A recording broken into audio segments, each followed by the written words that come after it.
Ջան, շնորհակալություն երաժշտության համար։ Այսօր երեկոյան նույնպես կարող եք լսել երաժշտություն, այլ Շարլ Ազնավուր երաժշտությունը այսօր ամսի 19-ին ձմեռային առաջին աննախադեպ մշակութային իրադարձությունը տեղի կունենա Երևանում ֆորմիդաբլ Ազնավուր նախագիծը նվիրված Շարլ Ազնավուրին Երևանյան հեռանկարներ միջազգային երաժշտական 23-րդ փառատոնի շրջանակներում է այս նախագիծը տեղի ունենալու Երևանում Արամ Խաչատրյան համերգասրահում Բացառիկ նախագիծը ինչու կիմանանք հենց այս պահին մեր հյուրերի հետ զրույցի ընթացքում տաղավարում Երևանյան հեռանկարներ միջազգային երաժշտական փառատոնի տնօրեն Սոննա Հովհաննիսյանն է բարի լույս Շոուի պրոդյուսեր Ժիլ Մախսալա Բարև եւ Լուսնե Աբգարյանը թարգմանչի ով կօգնի անցկացնել զրույցը Շատ ուրախ ենք որ սկսել նման իսկապես բացառիկ իրադարձության մասին խոսելով ինչպես ստացվեց որ այս շոուն եկավ Երևան Իրականում օրերը հոկտեմբերի սկիզբն էր ընտրված, որը համընկնում էր մեր սիրելի Ազնավուրի այդպես մահվան տարելիցի հետ, բայց գիտեք հոկտեմբերից բոլոր համերգները տեղափոխվեցին եւ մենք մտածում էինք հաջորդ տարի, թե այս տարի պահել ծրագրում, հետո առիթ եղավ խոսել Ազնավուրի ընտանիքի հետ եւ իրենք էլ խոստովանեցին, որ երազել են տարիներ, որ այս ներկայացումը գա Հայաստան եւ մենք որոշեցինք, որ անկախ բոլոր դժվարություններից, որտեղ երաժիշտներն էլ իրենք 10 հոգի են եւ շատ դժվար օր գտան նորից միանալու, անել դեկտեմբերի այս օրերին։ Այս ներկայացումը հավակնում է դառնալ Շարլ Ազնավուրի երաժշտական ժառանգության, այսպես հարգանքի ամենամեծ տուրքը, եւ ինչ է լինելու, այսինքն լայվ կենթանի հնչողությամբ երաժիշտները նվագելու են։ Այո, թատերականացված երաժշտական ներկայացում է։ Մենք ճանապարհին զրուցում էինք դրա մասին եւ ավելին իմացա, քան գիտեի մինչեւ այս պահը։ Շարլ Ազնավուրի դերակատար կա, այսինքն։ Այո։ Ով է նա լինելու, շատ հետաքրքիր է, ով է այդ պատասխանատվությունը։ Ուղենք հարցը պրոդյուսերին։ Այո, իհարկե, ողջունենք եւս մեկ անգամ պարոն Մախսալային, այսօր իդեպ Եթե դուք տակ միջև դերակատարին անցնել, այսօր խոսել ենք եւ Էդիթ Պիաֆի մասին, եւ Ազնավուրի մասին, նրանց հարաբերությունների մասին, դուք նաեւ Պիաֆի մասին մի քանի հաջողված շոուների հեղինակ եք, երևի թե այստեղից է եկել ձեր սերը նաեւ եւ հետաքրքրությունը դեպի Ազնավուրը։ Oui, en premier lieu, je suis un amoureux de la chanson française que le monde entier nous envie. Եվ առաջին տեղում ես ուզում եմ ասել, որ ֆրանսիական շանսոնի սիրահար եմ, այն շանսոնի, որի համար մեզ ամբողջ աշխարհը նախանձում է։ Voilà, donc et du coup, j'ai commencé effectivement à produire beaucoup de spectacles autour du patrimoine français, avec notamment le plus grand succès francophone, Édith Piaf. Եվ ես բազմաթիվ ուրեմն ներկայացումների պրոդյուսեր եմ եւ առաջինը ֆրանկոֆոն, հա, միջավայրում առաջին Édith Piaf-ի։ Et Charles Aznavour est venu voir le spectacle. Et il a adoré et je lui ai demandé humblement est-ce que je pouvais faire un spectacle sur son œuvre, sur sa carrière, il a dit oui. Եվ Ազնավուրը մի օր եկավ նայեց ներկայացումը եւ ես համեստորեն իրեն հարցրեցի թե կարող եմ մի օր էլ ձեր կյանքի եւ ձեր ստեղծագործության մասին անել նման ուրեմն սպեկտակլ, հա, ստեղծագործություն ներկայացում ինքը ասեց իհարկե։ Je continue à travailler sur Jacques Brel aussi, Gilbert Bécaud, tous les chansonniers français qui ont connu dans le monde entier, je produis 7 spectacles qui tournent dans le monde entier. Եվ Ժիլբեր Բրեկոյի, Ժակ Բրելի շուրջել եմ ներկայացումներ արել, այս ներկայացումները ամբողջ աշխարհով շրջում են։ Իսկ Շարլ Ազնավուրը հասցրեց տեսնել ներկայացումը։ Est-ce que Charles Aznavour est arrivé à regarder ce spectacle? C'est ma plus grande frustration, on en a parlé. Malheureusement, il est venu venir 2 fois voir le spectacle. Une fois, il s'est cassé le bras juste avant son décès, puis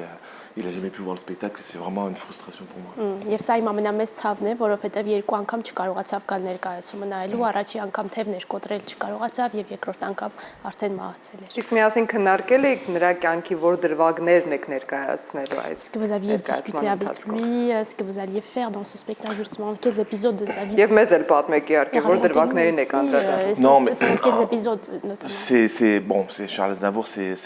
beaucoup de rencontres avec lui, c'est des discussions. On était allé il nous avait invités au Madison Square Garden à New York pour son dernier concert aux États-Unis. On était au premier rang et là on s'est pris la vague, une claque Charles Aznavour. Et après on a discuté un petit peu sur le spectacle et je lui ai dit que j'allais peut-être travailler sous différents angles. Voilà, on lui a expliqué un peu le spectacle et puis il a donné son autorisation.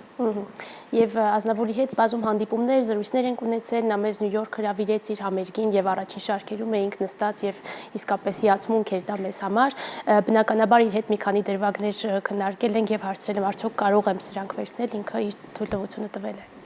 Դե շատ կարծում եմ խորհրդանշական է եւ կարեւոր է, որ հենց Շարլ Ազնավուրից եք ստացել թույլտվությունը անել նրա մասին ներկայացում եւ նաեւ միասին քննարկել եք, իսկ ում եք վստահել հենց Ազնավուրի կերպարը մարմնավորել։ Alors c'est très important d'avoir eu son avis, d'avoir son accord pour tel ou tel épisode, mais à qui est-ce que vous avez confié le personnage, l'interprétation de son personnage? Nous on a l'habitude de dire comme Edith Piaf, il y a une seule Edith Piaf, un seul Charles Aznavour, un seul Jacques Brel, donc ils sont irremplaçables. Մենք ասում ենք, որ կա մեկ Ազնավուր, մեկ Էդիթ Պիաֆ, մեկ Ժակ Բրել եւ իրենք անփոխարինելի են։ Donc l'idée c'est de leur rendre le plus beau des hommages, le plus bel des hommages, mais pas forcément en les imitant. Ուրեմն այս պատվո միջոցառումների մենք պետք է նպատակ ունենանք ոչ թե իրենց ուրեմն իմիտացիա անել, նմանակել, այլ ուղղակի ներկայացնել իրենց։ Donc je travaille avec eux depuis des années avec un jeune chanteur qui s'appelle Jules Grison, qui est un amoureux de la chanson française, qui est un artiste incroyable, qui adore Charles Aznavour, puisqu'il était avec moi à New York aussi, et c'est lui qui a le rôle du spectacle. Ես մի քանի տարի շարունակ արդեն աշխատում եմ Ժուլ Գրիզոնի հետ, ով հիասքանչ մի արտիստ է, հիասքանչ երգիչ, երաժիշտ, եւ ինքն էլ մեզ հետ Նյու Յորքում էր, հա, այս Ազնավուրի հրավիրած միջոցառմանը եւ ինքն է կատարելու դերը։ Շատ լավ ու նաեւ կարծում նա շատ կուրախանար, որ այս ներկայացումը եկավ եւ հասավ նաեւ հայ հանդիսատեսին։ Այսօր երեկոյան լինելու է Երևանում, բայց վաղը նաեւ մեկնելու եք Գյումրի։ Այո։ Մենք մի ամիս առաջ այդ որոշումը ասենց սպոնտան անսպասելի կայացրեցինք Գյումրիում ենք, ես մեր մի քանի աշխատակիցների հետ եւ զգացինք, որ Գյումրին ավելի շատ կապված է Ազնավուրի հետ, քան Երևանը ինչ որտեղ։ Տեսանք Ազնավուրի շունչը այնտեղ, այդ պաշտամունքը իր հանդեպ որ կար եւ որոշեցինք խնդրել, որ երկրորդ համերգ լինի Գյումրիում, ինչին իրենք համաձայնեցին, բայց դրա դիմաց իրանք երկու գիշեր չեն քնում։ Այս լուսաբացին եկել են եւ վաղը լուսաբացին մեկնում են հենց Գյումրիից հետո։ Եվ հիշեցնենք ինչու հենց Գյումրի, որովհետեւ 88-ի երկրաշարժից հետո Շարլ Ազնավուրի նախաձեռնությամբ շատ մեծ հումանիտար օգնություն եղավ եւ հայտնի երկ, կարծում եմ գյումրեցիները այո կերջանկանան։ Մենք համարում ենք իրենց արժանի այդ նվերին այսքան տարի հետո։ Իհարկե, ու շատ ափսոս, որ ընդամենը 1 օր է նաև Երևանում, որովհետև վստահ եմ ցանկացողները շատ են, դեռ տոմսեր կարող են ձեռք բերել։ Ով չի հասցնի այսօրվա Գյումրի կգա, բայց կարծում եմ, որ կարող է նաև։ Գյումրիում կարծում եմ արդեն սպառվել են, որովհետև երևի թե հա երկու տեղն էլ շատ արագ է սպառվում իրականում։ Շատ լավ։ Խոսեցինք այս ներկայացման մասին, բայց Սոնա հետաքրքիր է նաև ինչ նորություններ կան, ինչ համերգներ են սպասվում, ինչ ներկայացումներ են սպասվում։ Այս տարի վերջին համերգն է, հաջորդ տարին կսկսենք Դենիս Մացուևի ելույթներով, որին Հայաստանում սպասել են տասնյակ տարիներ, երկու համերգ հունվարի 1-ին եւ 2-ին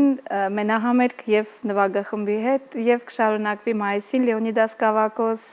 հունիսին Աննե Սոֆի Մուտեր եւ նոյեմբերին Ռոլանդո Վիլազոն ամբողջ տարին լինելու է նախատոնական, քանի որ 24 թվականին հեռանկարները նշում է 25-ամյակը։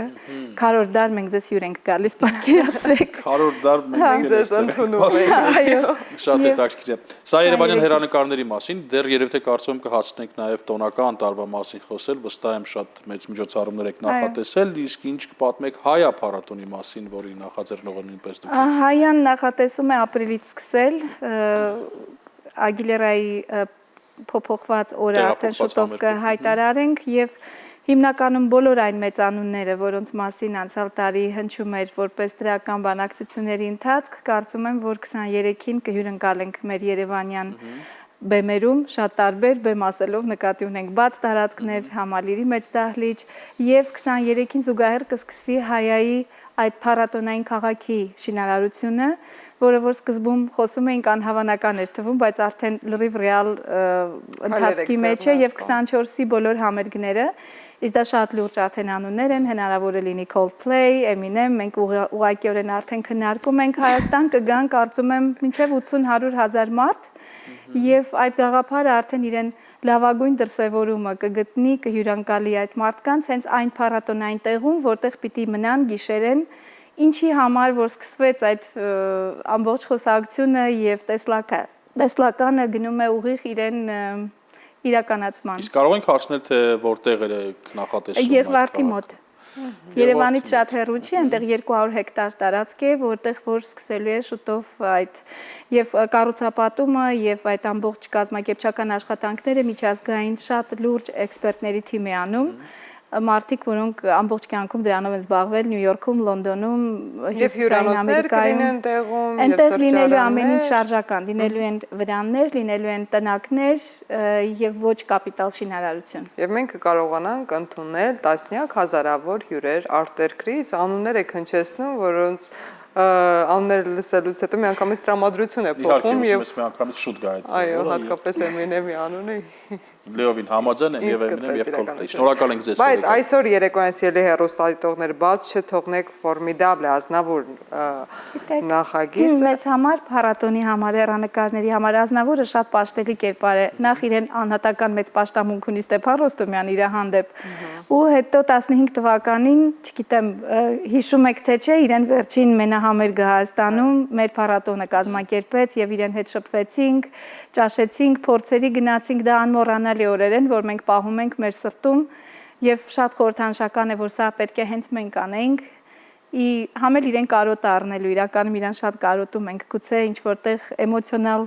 ձևով կոմպենսացվի այսօր երեկոյան այդ կարոտը իրեն հանդեպ։ Վիզուալ նյութերի եւ յուրօրինակ բեմբականացման երեկո է սպասվում Արամ Խաչատրյան համերգասրահում այսօր, իսկ վաղը արդեն Գյումրիում, այնպես որ հնարավորության դեպքում բաց չթողնեք, շնորհակալություն ենք հայտնում, merci beaucoup, շնորհակալություն ենք հայտնում իհարկե փառատոնին, որ նման նվերներ է մատուցում հայ հանդիսատեսին ու նաեւ հնարավորություն տալիս մեզ ծանոթանալ նման գիգանտների հետ, որովհետև Էդի շոուները արդեն իսկ հասցրել են աշխարհով մեկ ներկայանալ, վստահ ենք